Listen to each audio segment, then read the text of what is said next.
friends at Stevivor.com. It's me, Mario. Hee you guys number one.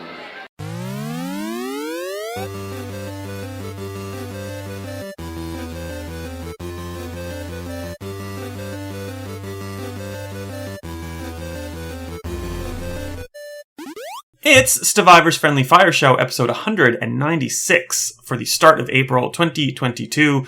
We're getting dangerously close to episode 200, and we have absolutely no plan as to what to do about it. But that's fine. I am one of your hosts, Steve Wright, and joining me, as always, is my friend and yours, Ben Salter. And Ben, it's lovely to see your face kind of like on a computer screen, but it was even better to see it in real life, and we had the chance to do that last week. Yeah, how strange to get on a plane and go somewhere in these days. That was probably the most exciting part, to be honest. I left my state. And then the second most exciting part, I got to see you guys. So yeah, we celebrated that you have survived 4 decades so far, which is too much. An accomplishment. It's too many. But and it's been a full week since the 40th that I kind of postponed from January, and my husband works at the hospital, and a lot of his colleagues work at the hospital, and a couple came, and they all had a whole bunch of PCRs, and as far as I can tell, no one got COVID from our little get-together, so that's even better. So, I think the same thing happened about the same time last year with you and your 30th. I don't think anybody got sick, which is nice. No, but our state went into lockdown just after that, so... But that's we don't do lockdowns anymore. It's all over. It's all good. So you get to do things like this. We were most surprised because Victoria doesn't have masks anymore. If you're in South Australia and you get up to go order something or get a drink or something, you've got a mask back on. And so that was kind of a sneak preview for us, because that's what's going to happen here next week. We get to have Easter mask-free. So, yeah, very strange. I can't talk about what I did, but I got to go and hang out at a Melbourne-based giant publisher the other day and just catch up with people in real life. It was very strange. It's nice and scary all at the same time. But hopefully we get the chance to do things like that more often, and just I get to see you more often, which would be nice, because travel's back. I'm sick of sitting at this desk, to be honest. We have so much to talk about, though, so let's get into the standard things we talk about, and we'll kick off with this complete 1000 gamerscore Elden Lord player asking how you are doing, Elden Pleb. Have you been playing Elden Ring? Yeah, well, I've only put this on the list because I just want the listener and us to be aware that this podcast has actually inspired someone to play a game. And that someone is me. You and Luke talked me into, I need to give Elden Ring a crack. And I've previously not really got into any Souls games. The only one I'd really tried is Bloodborne, which I just didn't get at all. And so I thought, you know what, I'll try this one. It's got a lot of buzz. I've only played about 2 hours. I haven't actually played it since I last saw you last week. No time, but I'm going to get stuck into it more this weekend. Even from that 2 hours, I can see the appeal. I don't know what I'm doing. I've just died a bunch of times. I was that person who walked right past the tutorial for combat at the start. So I might even go back and do that because I feel like I need to learn. But I can kind of get it. Even just fighting the plebs is pretty early on. You see yourself improving. So I get that. The lack of structure is a little annoying because I'm more of a blast through a game as quick as possible type of person. As much as I'm annoyed by the Ubisoft bloat, I do like that they tell you where to go. But having said that, it is I can see while some people are comparing it to Breath of the Wild. It's you can go where you want. That's what that game was, really. There was no definitive, you have to go here next. And a lot of games I like are actually like that. So it's not as big of a departure as I thought. It's just a time sink. I think I need to commit to it, and that's all I'm going to play, because otherwise I'll forget where I am, and I'll kind of lose track of it. So I think that's it. I've only done the 2 hours, but I'm going to commit this weekend, and you've convinced me to at least give it a decent crack. Nice. Well, Matt is working all weekend, and I've offered this to him as well. I'm now in New Game Plus, but we can do co-op things. So if you get stuck on something and you desperately want to get past it, I'm basically an Elden Lord. Oh, not basically. I am an Elden Lord, so I can get you past it. I can give you a hand.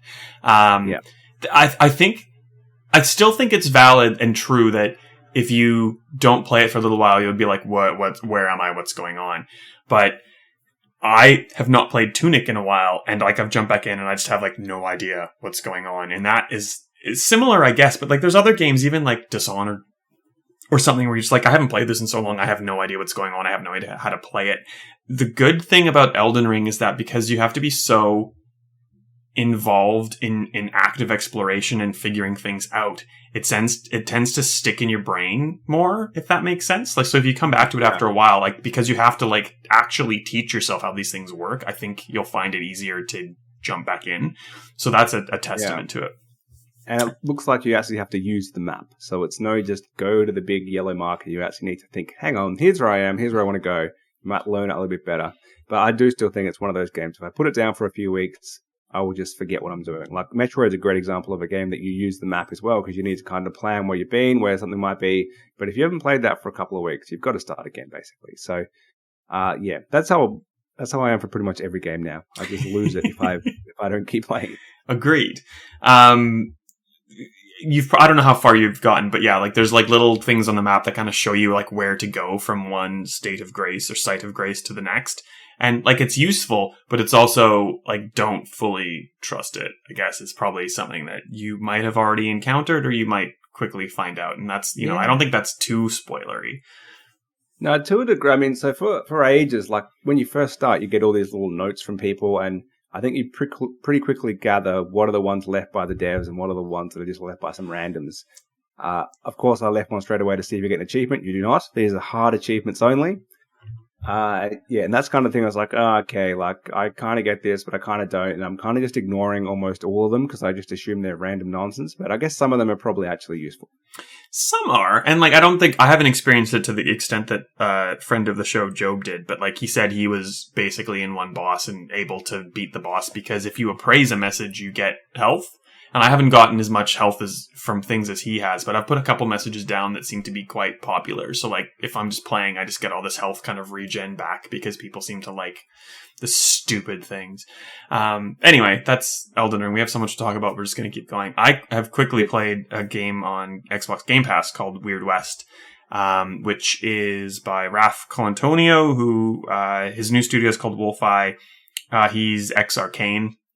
And he brought a lot of ex-Dishonored people to work on this, which is like a Wild West game with a very weird angle to it, which is like the stupidest way to describe it because that's what it's called. It's called Weird West. But like imagine almost like Red Dead Redemption Undead Nightmare. It's like, you know, it's a Wild West setting, but oh, there's zombies. And it's the same kind of thing. Like, oh, there's these like witches and there's all this horrible arcane supernatural stuff going on. It's a top-down, very PC friendly game, I think. In that it's insane that there's all these systems that kind of work together to your advantage. So picture like a Fallout game where you can crouch and like, you know, if no one's looking, you can steal something off a shelf. As long as no one sees you, it doesn't really impact your, you know, issue.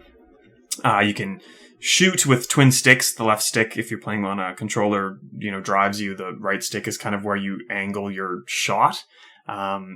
I still, probably after 10 hours, 15 hours, do not get shooting on a controller. Like a mouse and keyboard would be just like perfect for like lining up your shot. But with a controller, it's very finicky.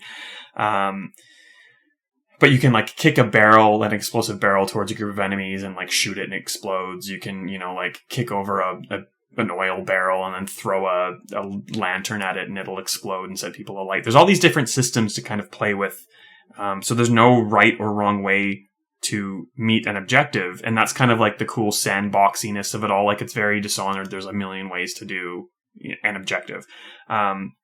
Which is good. I think the top down and the shooting difficulties kind of are a hindrance. I think there's some bugs that are kind of annoying and you realize, oh, it's a small team doing this, but you know, like they had such lofty ambitions. It's hard not to just go like, oh, like it's good, but there's all these things that just keep popping up and getting in my way. Something that continually happens to me is if you go into menus and then unpause, like your controller alignment is just out of whack. And like you move up and you go in like a complete weird direction that you're not expecting. And like, you can't fix it. You just have to close out of the game and restart. And then it's good again. It's good, but it's bad at the same time. It's really hard to explain. I get into kind of mentalities of like, oh, I want to kind of progress the story because you play as 5 different people and there's like little bits and bobs that you have to kind of explore. And it's fun to just do a quick save and try something out of left field to see how you go. But like, I don't know, like it's not something that's drawing me back. It's kind of like that Ghostwire Tokyo. Like it's competent, but it's not like really demanding my attention. So I don't know. It's on Game Pass, so it's free. If you want to give it a go, it's on PC Game Pass. If you want to give it a go, probably try PC Game Pass if you have that over Xbox just for the controls. And because I was playing it when you were here, when everybody was asleep, and I'm like a 40-year-old who gets up too early. I've played Kraken Academy, which is also on Xbox Game Pass. It's like a cool little pixelated top-down adventure where like it's done by a studio in Berlin, I think, and published by Fellow Traveller, which is a Melbourne-based publisher. Probably like a 6-7 hour game, super solid, like relatively easy achievements, and it's kind of based on like a not the Ocarina of Time. What's the Zelda with all the time stuff? No, that is Ocarina of Time. Mask. No, Majora's Mask. Thank you. It's very much in like the vein of Majora's Mask. So you're in like a 3-day time loop, and there's all these things you can do, and you know, like certain things only happen in certain times of the day, or in like certain weather conditions, and you know, like you're only limited by that loop. So you can set things up, and if you don't quite get things done, you just re-loop before the universe ends, and you try again. It's just really compelling and very fun. So again, if you've got Game Pass, it's on PC and Xbox. It's free. Give it a go. If you like it, keep playing. If you hate it, just uninstall it. Like, that's how it works. Yeah, I'll give it a try. I Cool. said I was going to, but I did not. It's very good. I enjoy it. Anyway, we have like that's all well and good, but I've talked about Game Pass too much, but I guess that's fitting. You've done the show notes this week, Ben, or this fortnight. Yeah. So let's kick it off with your discussion. Obviously, the big news of this period, there's tons of news to talk about, but this big piece is that the rumors were true. Sony is combining PlayStation Plus and PlayStation Now for PlayStation Plus. 3 tiers, 4 tiers, depending on where you are, I guess. Ben, fill us in. We've got the 4th in a 3-tier system. It's the easiest way to explain that. But yeah, so it is kind of good news for us in that point of view, in that we didn't have PlayStation Now, and we still don't, but we do get some of the functionality of it through this 3-tier system. So essentially you're getting Essential, which is the same as you get now. You get your online play, and you get your, what do they have, 2 games a month, something like that? 3 games 2 a or month. 3. Then there's the next one called Extra, which is probably the most useful for us because that is a worldwide one. So it's the same in Australia and everywhere else. That gets you about 400 plus PS4/5 games. So very similar to Game Pass really in that regard, except that there's no new releases. It's all older stuff, but a lot of stuff on Game Pass is older stuff too. So a lot of that back catalog is what makes it up. Pretty comparable in that sense. Is that the one, quickly, just before you go on, is that the one that has the PS3 games that we just won't get because of things that we'll probably get into? No, okay, sorry. No. So you can, that's the middle one, which is, as far as I could tell, because we don't have Australian pricing, if you pay monthly, that one is the same price as US Game Pass, the middle one. Yeah. But if you pay yearly, you get a massive discount. And so like the top tier becomes like cheaper than Game Pass. So like, something for Xbox to consider probably. The one that has PS3 stuff in it is called Premium. We don't have that. So essentially you get to download or stream PS1, PS2 classics, or only stream PS3 because the PS5 essentially at this stage can't emulate PS3 games. Too difficult because of the whole cell processor thing. It's not as easy to do as other platforms. Xbox put a lot of money into getting 360 games running on Xbox One and therefore also on Series X and S. Sony instead put their money into the streaming because that's what they were doing with PlayStation Now. How that works roughly is essentially when you play a PS3 game, it's actually running on PS3 hardware in Sony's servers. Like it's running on a PS3 essentially and it's streamed to you. There's no easy way for them to just get it to run on your PS5. Rumor has they will, or they're looking into doing it. They're considering investing in it, but because they're not going to sell you the games like on Xbox, you can choose to play through Game Pass, or you can actually buy the game, or you can put your old disc in. They're not going to do all that, so I can kind of see why they're thinking it's not worth the investment. We'll see how many people actually take this up first. Yeah. That means that's not available in Australia. So we get a version called Deluxe, which is just without. So it's basically your bacon deluxe instead of your. Is there a premium burger at Hungry Jack's? Can't recall. It's one level below that.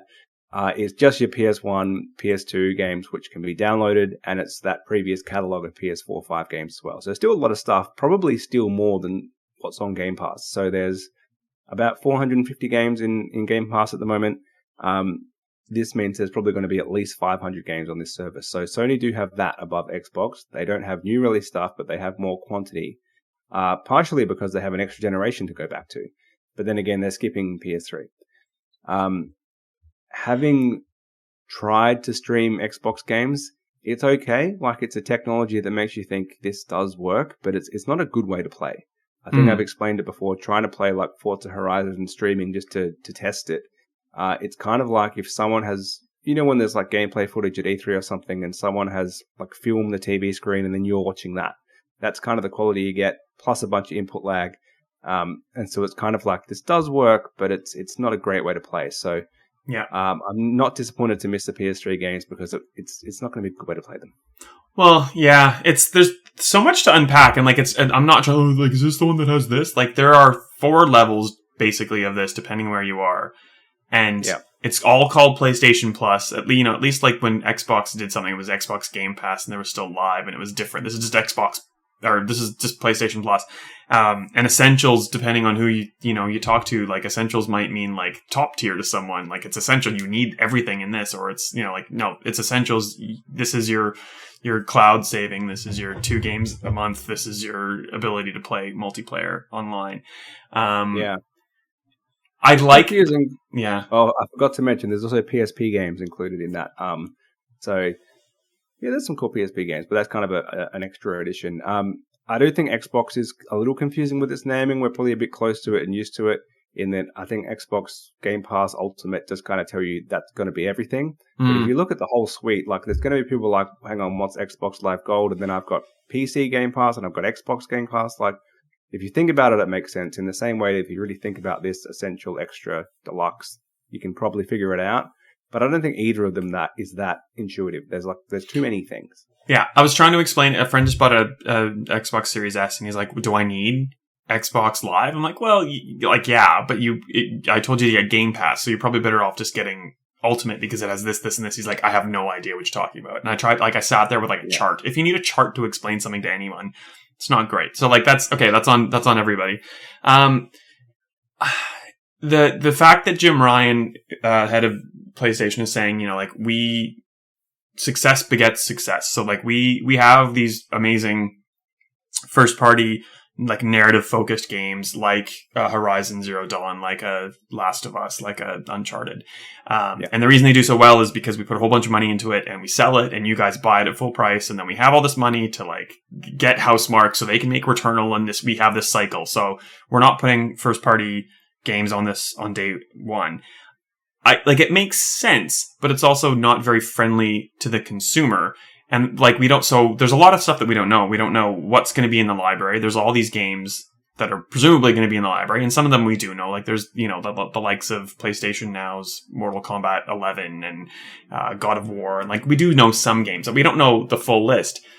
We also don't know, like, when, as an example, if God of War Ragnarok comes out, like, when that will potentially come out inside this PlayStation Plus system. And I don't think Sony's going to tell us, because then that goes back to what Jim Ryan was saying. And if you know that in 6 months Ragnarok's going to be free with your subscription, you just, if you're patient enough, you won't buy Ragnarok for 6 months, because then you just get it. So there's all these kind of things that aren't very consumer friendly. Sorry, Ben, go ahead. I think so. That type of thing, we, given time, we'll be able to figure out, because you'll see like this game came out X months after. So they only announced a couple of games, and pretty much the ones they said, like, they led with Death Stranding, which is a 2019 game, and then they kind of said God of War, which is 2018, and then they had Spider-Man Remastered and Miles Morales, which is 2020, but kind of 2018 at the same time. So they were like the big new games that they mentioned. I would have thought they would have had Ratchet and Clank as a lead title, because that's now over a year old. By the time this launches, that's going to be even further out, and that's still not there, which makes me think it's going to be like 2 years before first-party games go on there, which means it's very much old games. We don't know if third parties, though, will potentially launch games in there. You wouldn't think so because that will cost Sony money, but maybe indie games would. Heaps of indie games launch on Game Pass because it's presumably a more lucrative way for them to do it because they're not doing the big numbers at $125 a game that Sony does. So you're right. There's a lot of stuff we don't know. They're trying to hide that. But I don't think it's necessarily a bad thing, but I'm not sure that it's a good thing either, in the sense that we were just talking about how many streaming services there are for TVs and movies and why we've signed up to which ones and which ones we're going to keep and what we could get rid of. And it was kind of like the ones you want to keep are the ones that has the thing which is new that you're currently watching, but then you might ditch it. Like Paramount Plus, for example, we might get it briefly to watch Halo, but then it's gone. Like I can't have another one. And that's what Sony's trying to avoid. They don't want you to sign up for 1 month to play Horizon and then get rid of it. But then on the flip side, like how many streaming services do you keep for older stuff that you just want to dip into when you occasionally want to see it? Like maybe that's what something like Disney Plus is good for because it just has so much stuff and it's got, your Simpsons and that type of thing that you can just watch randomly. But like there's only so many audiences that are willing to they're two very different markets. There's the people who want the new stuff only and there's the people who's happy to keep paying for the convenience of old stuff. And it's that second group which Sony is targeting exclusively. Yeah, and like there's a lot of comparisons right now to like PlayStation Plus versus Xbox Game Pass, which I don't think is a good comparison, to be honest, because there's like, and we don't know the third party situation, but like, I named 2 games that just came out on console that are day one on Game Pass, like Kraken Academy and Weird West. Other things like Rainbow Six Extraction came out day one on Game Pass. Like, obviously Microsoft's paying for that privilege, but if you are a subscriber, like, good, new games, day one, don't have to do anything, just hit download, away you go. I think that the PlayStation Plus is more similar to like Nintendo Switch Online, where like you get some benefits, but it's really about like that back catalog. And that's kind of except Nintendo is drip feeding one game in like a month, and Sony is like, here's 500 games. Like, well, okay, true. One game to Sony. But I've bought all of the PlayStation Classic Resident Evil games, like PS1 games that used to work. I think they used to work on PS3. It's been a while. And like I don't play them that often, and I have an emulator on PC, so if I really want to jump in, I can. But like that's kind of what annoys me in terms of like back compat. It's more similar to the Nintendo Switch model, where like, yes, you've probably bought these games 17 times, but it doesn't matter. Like you don't own them; you're just renting them from us. I've bought these games on PS3 from PS1, and I'm 100% confident that I won't have the right to just like play Resident Evil or Resident Evil 2 because I've bought it and it's now playable again. It's like, no. You need to get this subscription service to access the stuff you already have purchased from us, which is annoying. They've gone the Nintendo route for that specifically in that I would agree. It's not backwards compatible at all. Like you can't play the old game you've already purchased. So it's old games are being released on it through a different way, which is what Nintendo's done as well. Like there is a way to play them, but it's not backwards compatible. So Xbox came out pretty much straight away and just did a little cheeky jab saying, day one releases, like it was their moment. If you recall last year when Sony did their like viral clip for 8 seconds that kind of said like, here's how you share a game. And they just kind of handed the game to the other guy when Xbox had this really confusing thing and they absolutely smashed it. Yeah. Not quite that big, but it was Xbox's way of just being like new releases. I wonder where they are. Similar type of little jab. I think it would have worked much better if they actually had one recently released or they had one coming out soon. Like do we have any Xbox games with a real date besides Starfield, which is like miles away? November? Yeah, I don't think so. Yeah, so that's the only thing. I feel like they kind of needed a game to be coming out in like June or something. Yeah. Because they're kind of like day one releases, but we actually don't really have any releases for a long time, and wouldn't surprise me if Starfield got delayed in the times that we currently live in. So that was the only thing that, they didn't actually have the goods to back it up. Yeah, no, I don't think personally I will go for the PlayStation Plus above Essential because I don't know if they have first party games kind of relatively quickly, if they've got like the likes of like an Extraction day one kind of situation like Game Pass, and I can play like Resident Evil 2 from the PlayStation 1, maybe, but I don't know yet, and who knows? Who's to say? we need to see the catalog, especially of the older games, because that's going to be the new stuff. And then, yeah, what I want to see in terms of content is from a third-party point of view, is it going to be the same stuff that's on Game Pass? So will there be any value in subscribing to both at the same time? Presumably they're going to have exclusive. You know, Sony's pretty big on saying, hey, Square Enix, we want all your games on our service, don't put them on Game Pass. But there's only so far you can do that. There's only so many big, especially because they're going to want the big AAA games. And they're going to pad it out with some small stuff. But they're going to want exclusives on there, but they're not going to be able to get 400.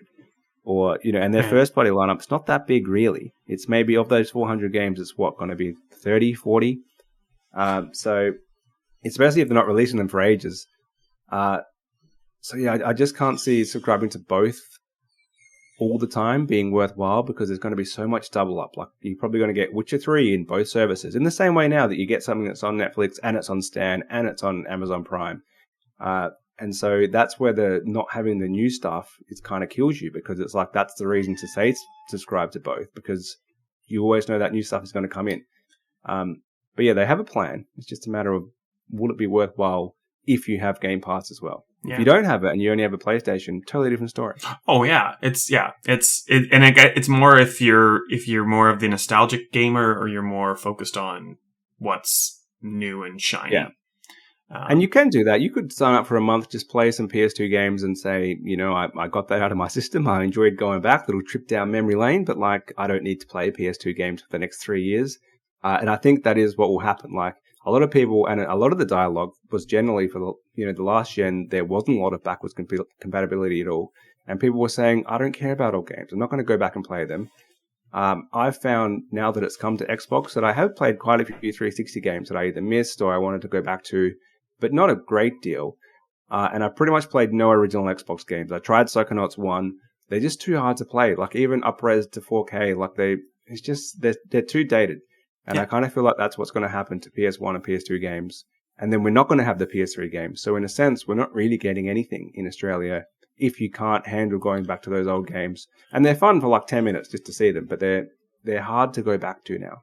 Yeah. Well, like I'll probably get it for a month and like, cause I think there were, patents or something about like adding in trophy support for old games. So like if I can play through Resident Evil and Resident Evil 2 or 3, maybe even Code Veronica, I don't know, and get like trophies for it, like I probably will. Like who am I kidding? I love those games. And like RE2 is probably my favorite game of all time. And if I can play it and get like trophies and just like live in the nostalgia, like I probably will. But I'm not going to get it and play RE2 month after month after month after month. Like I'll try it the once and then like, okay, that's it.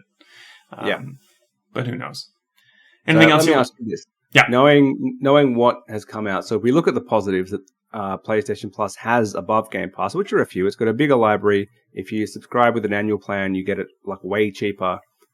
Is there anything you think Game Pass needs to do to now kind of match this or try to just make sure, because like they're the leader in this space, but they're also going to be technically not, because PlayStation can say we have 50 million subscribers to Game Pass is 30 million, like, and that's a fair comment, even though they're not going to be subscribed to that top tier. So Xbox's investors are not going to care about that. They're going to say, how come we were clearly first and now we're clearly second? Like, they may want to consider, I would think the main one they'd want to do is that annual plan. They've announced a family plan. Nope. I always used to. They have not. That's rumored. But anyway, Xbox was rumored. Yeah. They will potentially announce a family plan.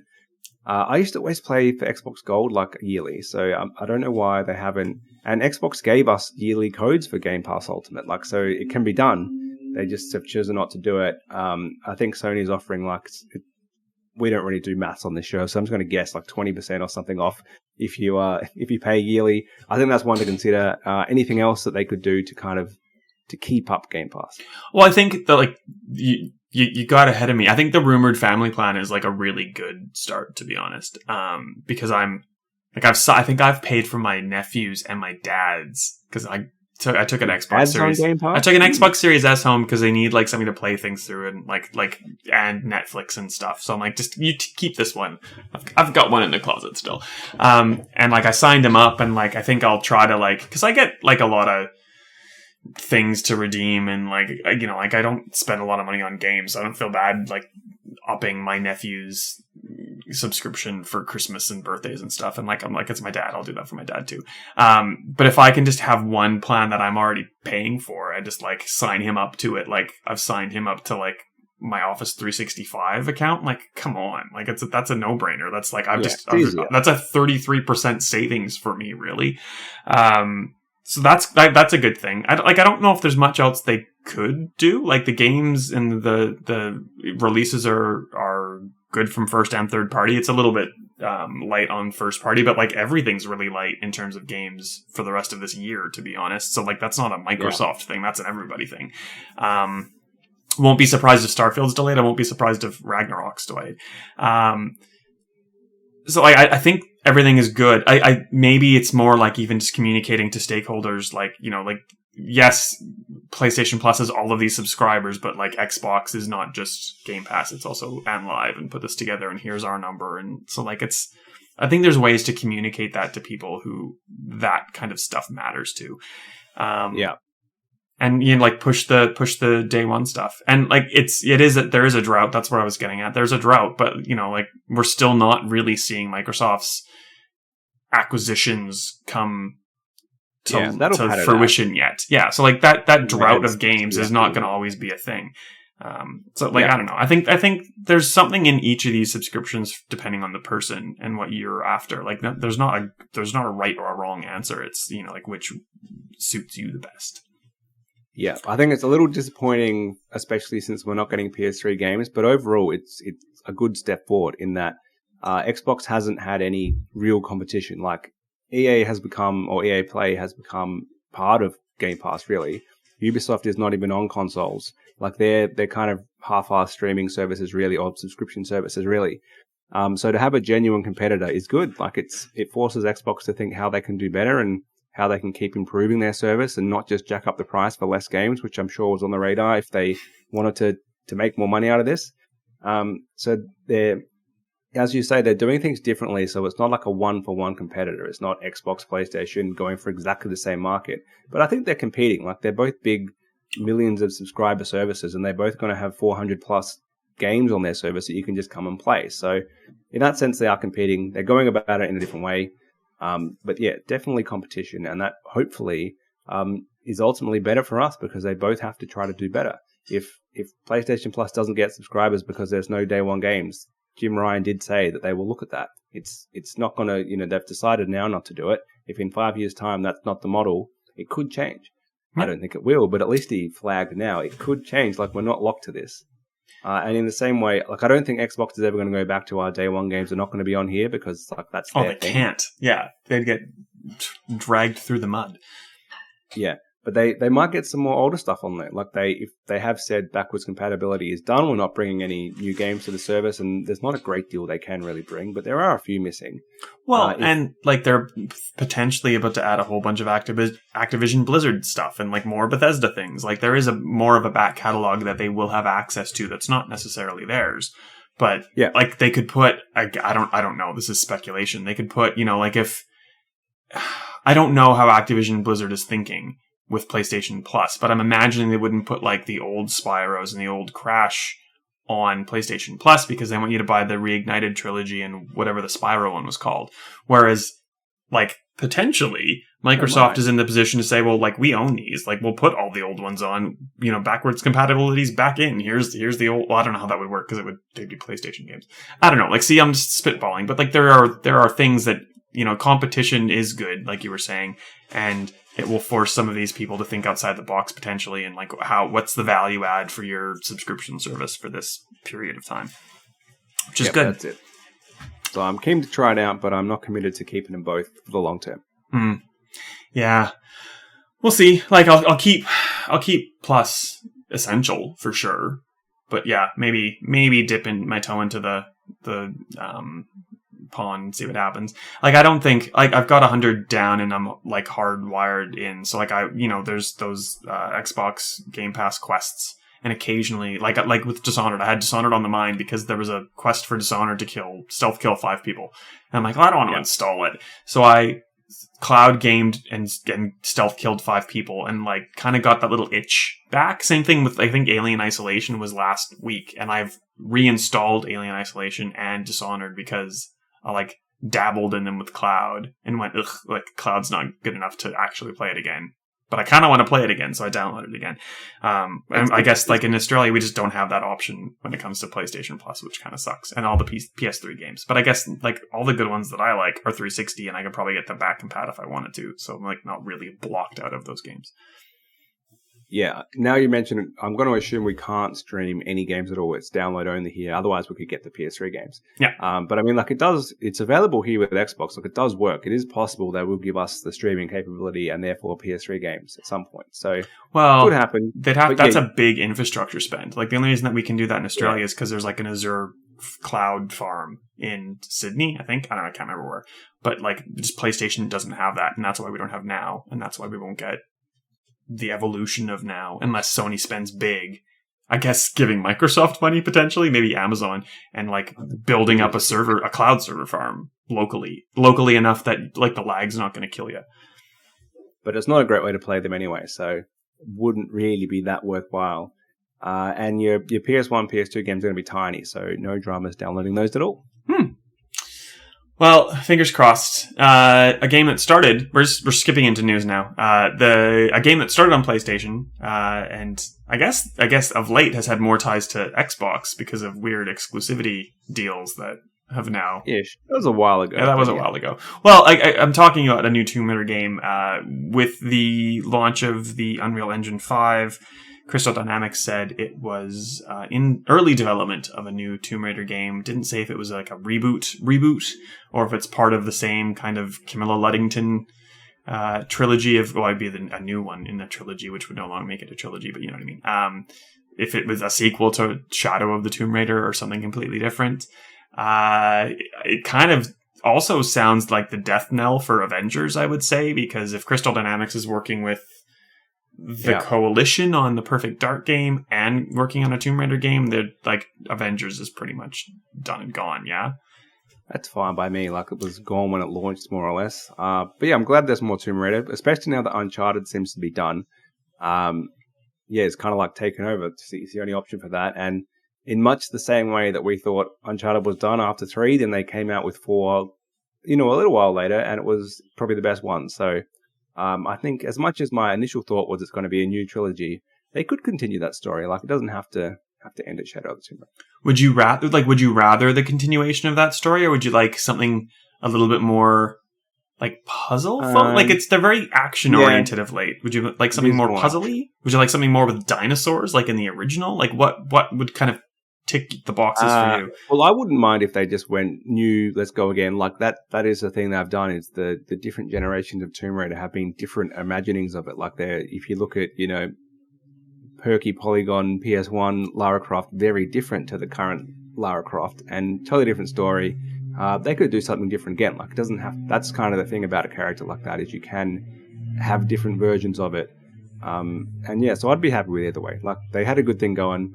They could try something a bit different again. I'd be fine with either, to be honest. I kind of like, it was kind of like this weird thing of like, is it supernatural? Is it not supernatural? Like, I'm kind of sick of that, like, to and fro. Like, that's so tired now.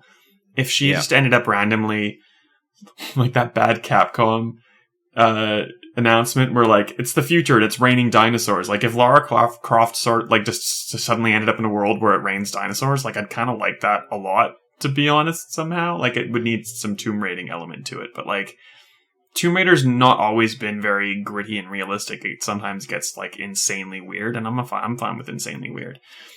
Yeah, she did get a bit too beaten up in the most recent games when she's like impaled by a pole and falls down a cliff. Like, it gets a... That was like the first 10 minutes. the first few games when that happened, it was cool, but it kind of was like, we need to outdo it again. We're going to hurt her even more, and it a bit too much of that. I don't need to hear her scream it again because she's been stabbed by a pole or something. Like, tone that down. It's cheaper to afford Camilla Luddington when she's not actually acting and instead just screaming, just incoherently, I guess. Who knows? Yeah. Did you ever play The Return? No, because it's not out yet. Did you ever play Secret of Monkey Island and The Secret of Monkey Island 2? did have the second one on PC in like the mid 90s. So that's like a 30-year-old game. And I've got both of them on Xbox through the 360 back and pat, and I've been meaning to at least dabble in one. So maybe this is what will convince me to do it. So Return of Monkey Island is coming. It was announced, I believe, on April Fool's Day in one country where it was April Fool's Day. So everyone thought that's a joke, like very funny. Because when does a sequel come to a 30-year-old game? Like that's a classic April Fool's joke. Yeah. But no, totally true. Well, which is good. So it's Ron Gilbert and the other creator of Monkey Island, Dave Grossman, I think is his name. That might be right. The actor who played Guybrush Threepwood or something. It's something. That's it. Yep. Thank you. I've only played it for like 20 minutes. The one game.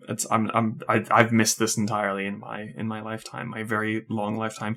The guy who was in the third game, which is I guess no longer sort of canon because this is a sequel to 1 and 2, so it's kind of like effectively the new third game. I'm not sure how that works. Anyway, the actor of the main character is returning for this one. Murray, who was in the third one, is in the trailer for this new one. So I don't know. Maybe it's like kind of like a reimagining of the third game or something like that. But it's exciting. Like, so I really liked Thimbleweed Park, which is a Ron Gilbert game, which was probably like 6 or 7 years ago. Like, good point and click, like this stupid humor. Like, not juvenile, dumb Borderlands kind of humor, but like just like thoughtful, quirky, witty humor. I'm down to give this a go, and probably will jump back and play the old games if they're easily accessible, which they seem to be. Yeah. And the last one in games that we don't know anything about, which have been announced recently, is Max Payne 1 and 2 are being remade by Remedy and published by Rockstar, therefore financed by Rockstar, which means they're going to have a lot of money behind them. And the last game which Rockstar financed, they farmed out to some horrible mobile developer. This time they've given it to the original developer. So if you didn't know that, Remedy did make Max Payne 1 and 2. I think 3 was actually made by Rockstar themselves. Yeah. So yeah, very rare that games are remade and also by the original developers. Well, yes, and that's exciting. And in case you didn't know, bit of trivia for you, Sam Lake, who's the creative head of Remedy, is the face of Max Payne. And if you play like Alan Wake, like he does the face, and it's like Max Payne is connected to the Remedy connected universe through Alan Wake. And I'm kind of like really, like, I'm excited about Max Payne because that's the game that made Bullet Time. Like, if you've seen it in any other game you've played that has like slow-mo, like the Matrix, basically. I'm keen to see, because they've added some stuff in the Alan Wake remaster, like better connects this Remedy connected universe, which is coming because that's like Remedy's talking about that, like Control and Alan Wake are the same thing and all this thing's happening. I'm really keen to see if this is another opportunity to add more of those seeds to the mix, which, like, if you're a Remedy fan, like, you're super excited about, like, just playing the games again in a new high def way, but also like for the possibility of like those little extras, which is just tantalizing. True. But so anyway. We have no idea when that's coming out, but hopefully relatively soon for them to have announced it. Rockstar don't often announce games like that, years out. So normally they're kind of more within the shorter time frame. Although it wasn't really announced, it was just kind of mentioned. Yeah, I'd have to look. Man, Remedy is doing so many things. There was like Vanguard, and there's all these like projects, and I'm like, I used to have this in the back of my head. I couldn't tell you if this is one of the rumored things that we knew that they were doing. They're doing a lot of stuff with Epic Games. I don't think we knew about this in any way. So it's either a well-kept secret that's coming soonish, or it's like so far down the track. Like, who knows? I couldn't tell you off the top of my head. And the only other big news is E3 2022 is officially cancelled. So I was last there in 2019, which is actually the last E3. So as much as they pretended to continue the last few years, E3 is not what you see online. It's actually a big old convention that you run around. And that hasn't happened since 2019, which, to be fair, it felt like it was dying then, pre-pandemic. There was, like, Sony wasn't there. I think it was 2K out. Activision might have been out. Yeah.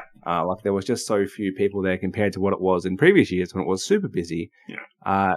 And so what happened the last 2 years is they continued online shows, which were loosely linked to E3. It was really just the publishers doing their own thing. But they paid the publishers paid the Electronic Software Association, the ESA, for the privilege of attaching the E3 brand.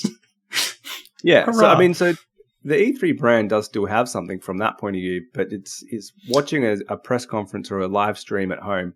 That was never E3, but that's what I thought E3 was before I'd really gone. Yeah. So it might actually not change that much for the viewer at home. It might just be if Xbox and Ubisoft and EA and whoever else decide, let's do a stream at some point in the middle of the year around June or July, it might feel very similar. Just that instead of having them all within 2 days, they might be within like 2 weeks or something. And they're under the Summer Game Fest banner, despite it not being summer in half of the world, but that's fine. Like, you do what you do. That's a good point. I didn't like Summer Game Fest coming out and being like, we're still alive. Like, it was very much, beating them when they're down. Yeah. If I'm like, you've already won. Come on, guys. Like, years ago. I don't know that you have one. Like, Xbox and whoever else can just do their own stream. They don't need you Summer Game Fest. That's going to be for small little stuff.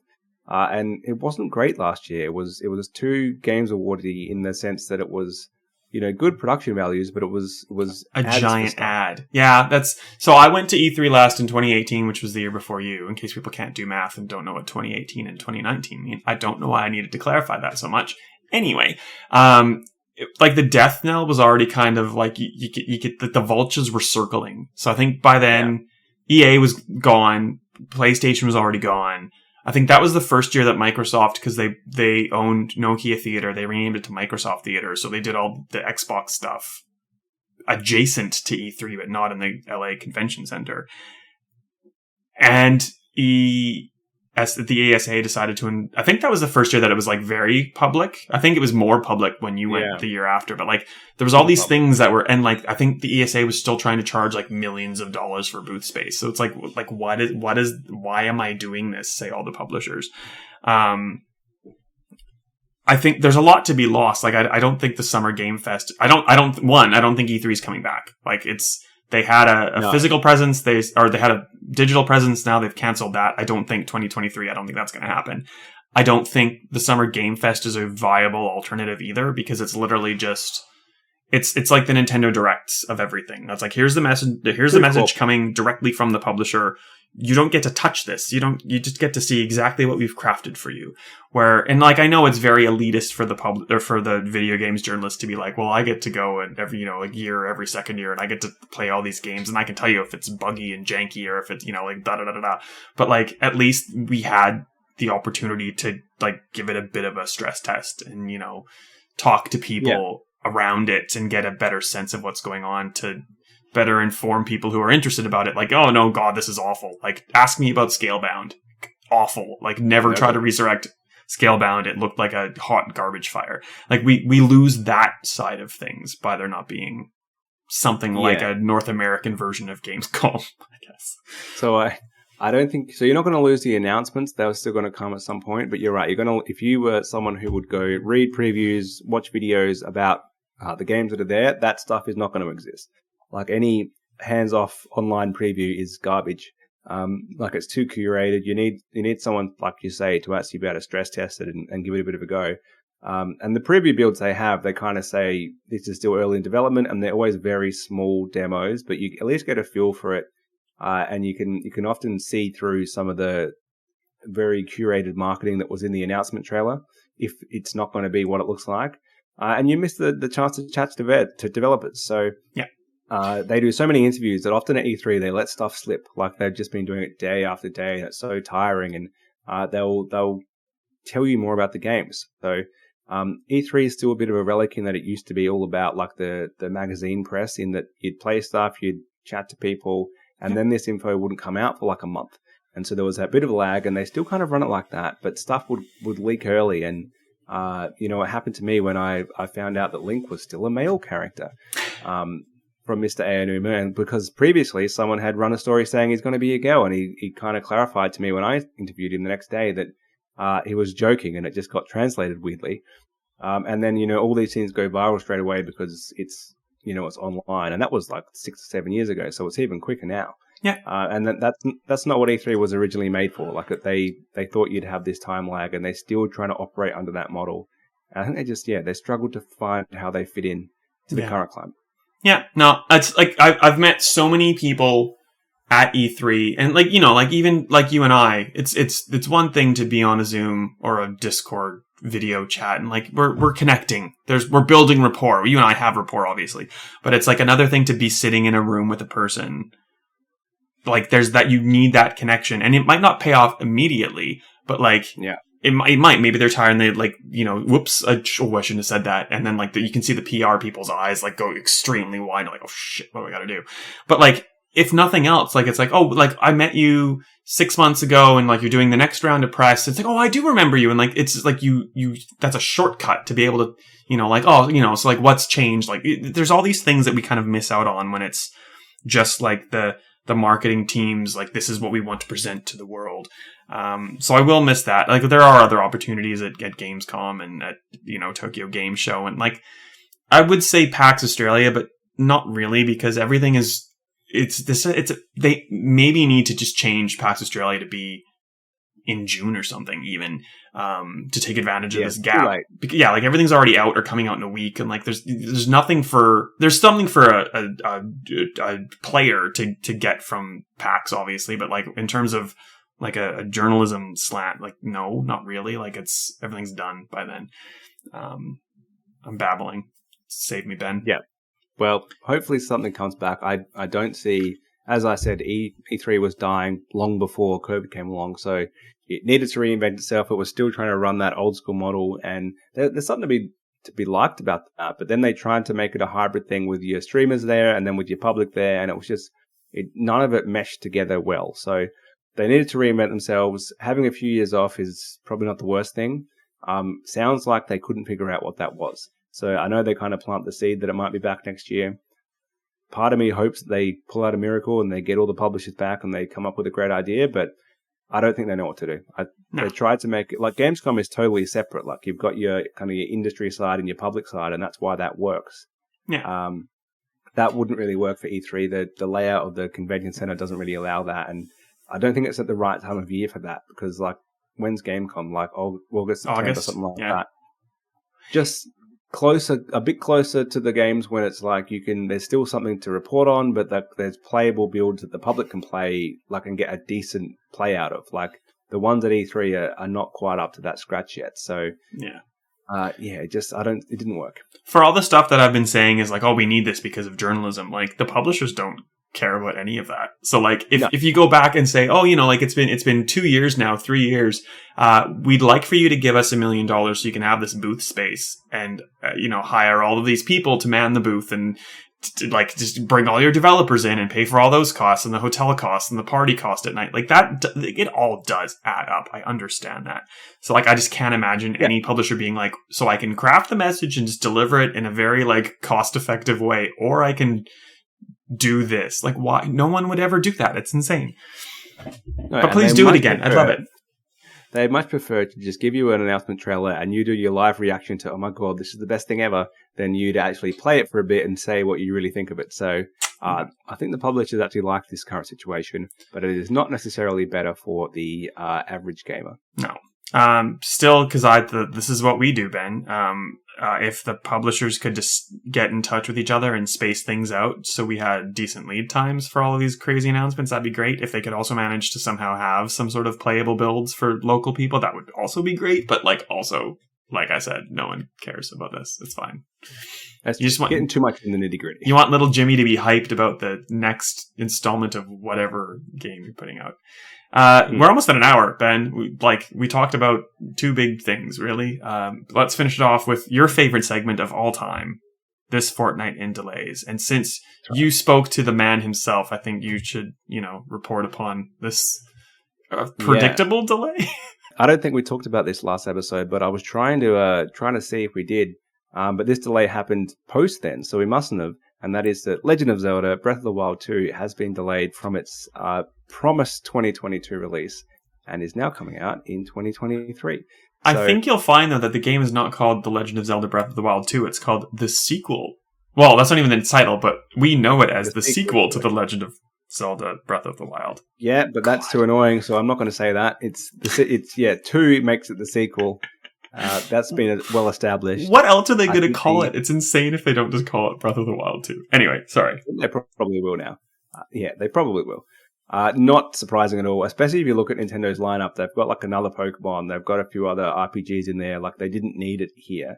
And they sure do love a Zelda game at the end and the start of a generation. So it wouldn't surprise me if, much like Breath of the Wild 1 was a Wii U and a Switch game, if the next console, if I think they said spring or something like the first half of the year, put money on it getting pushed back to the end of the year, and the new console launching around then too. So quite possible. I see your theory. I would like to raise you this theory. It was planned to be a game for the Switch Pro or whatever we might have expected before the pandemic, when a supply chain shortage, potentially caused Nintendo to delay that and instead give us the Switch OLED, which is just a shinier looking version of the same kind of low powered hardware. Do you think maybe this is being delayed because we will see a new, fancier, more powerful Switch that might even mean that this sequel won't be on the old Switch because it's so demanding and they want it to be so shiny? Because, admittedly, Nintendo is really lagging behind when it comes to, fidelity and stuff now. And now that there's a Steam Deck, you got to up your game, Nintendo. What do you think? I think there's a real chance. I think if it does go to the next console, it will be cross-gen. I feel like that's what they've done previously. They'll do it again. They can make it work. But yeah, I think potentially it was a Switch Pro game. I think the Switch Pro might be dead and they're just going to go to a successor. That's why we got the OLED instead. The sequel to the Nintendo Switch. Yeah, the sequel. We don't have a name yet. It's just the sequel to the Nintendo Switch OLED. Yeah, possible. Whether that's ready by the holiday season next year, I'm still not sure. But yeah, that would add up with this, and it would be quite consistent with Nintendo's previous use of Zelda games. Yeah. And I guess sort of on that note, but not related, this is not a delay, of course, but I think we're starting to see, I don't think it's quite the case for the PS5 yet, but we're starting to see more Xbox Series X's kind of out in the wild and not immediately sold out. I think it's pretty easy to get a Series S at this point in time. I think it's easier to start getting an X, and I think it's still a little bit difficult to get a PS5, at least in Australia. But it looks like that's slowly kind of coming right, which is good news if you are struggling to find a current gen console. So, which is ridiculous. We're 18 months into this generation, and we're still talking about that. You can't just go buy one, but it is now possible to maybe buy one. It's fingers crossed. Go look at Walmart, or not Walmart here, but go look at Big W or something. Anyway, the other delay, which is so a dot point, is 2 Point Campus was scheduled for May. Now it is a 9 August game. So I think it's 9 August. I just wrote that down as if I knew that. We're not a fact-based show. That's this fortnight in delays. So it's good that we're getting less delays, but it's also I think everything is kind of already delayed. There's a giant gap in things coming out, which is kind of good because there were so many things in February and March that you probably just have a backlog to churn through anyway. So rejoice in the slow time. I guess I'll just play Elden Ring for the next 2 months. That's my only option. Do it. Maybe Kraken Academy. It's good. Yeah, I'll throw it in. It's good. Weird West. See how you go. Ben, how do we find you on the internet? I am Ben_Salter on Twitter. And yourself? I'm SWrightAU, and we're both writing on Stevivor.com. I think by the time this comes out, it'll be the weekend. A couple days after this comes out, there'll be a thing that I've previewed that I wrote because I went to a Melbourne-based publisher. And if you know Australian landscape of where offices are, you might know what it is. I had to limber up before I did it. I think that's enough of a hint. If you look at the games coming out this month. Anyway, boring. You've been put into yet another sports game. You were in tennis or something. That's what I'm hearing. You're in lacrosse or something now. Who, me? Yeah. Get it? Anyway, that's lame. Thanks for joining us. Ben, it's always a treat to see you in person or not in person, and I hope I get to see you again soon, as I hope people want to come back and listen to us speak again soon. It. We'll be back in roughly a fortnight-ish, unless we're delayed.